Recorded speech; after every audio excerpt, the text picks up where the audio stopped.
What are some of the key accomplishments in your career or personal life that you're most proud of? One thing that I've been able to do with the Blue Claws is I have a group of special needs kids that I work with. I got a phone call in the box office one day from a mom that was just trying to get tickets to a game.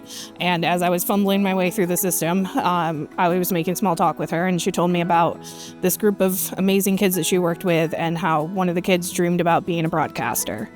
And immediately my head started to spin. Like, I wanted to try to figure out how I can make this kid's dream come true. So I hung up the phone with her and started talking to people within my office, and everybody was on board. They all wanted to help the same mission, like get this kid here, get him to the ballpark, get him on the radio. So we set everything up, and the game came. We brought his family out, we brought Jen's family out, we get Jack up into the booth, and it was just the coolest thing. Like, this kid was in his element, just calling the game with our professional broadcasters, and I had to leave the booth because I was crying so hard, and I'll never forget it. The two guys called me back in and told me, "You're gonna wanna be here, you're not gonna wanna miss it," and that night, Jack made the winning home run call. And when I tell people this, in my head, I see his little fist go right into the air as he was like, you could hear his enthusiasm and his passion. And after that, it was like, okay, what can we do next? And from that, we pitched a program, and we ended up bringing a group of 12 kids in, teaching them how to sell tickets. And now this has been 4 years in the making.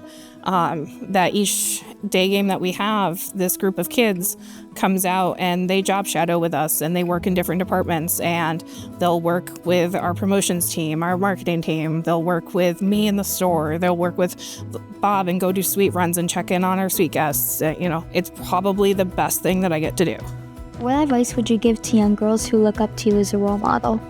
One of my favorite things to tell people is to be loud, to not be afraid to take up space. I've been told a lot that I'm too much, I'm too loud, and I don't feel like that's true. Like, I have a big heart and I have a lot of passion, but I work in a male-dominated field, and I feel like one of the most important things is, if there's not a seat at the table, bring your own chair. Make space for yourself, and just realize that you deserve all of the good, and that you are more than enough just the way you are.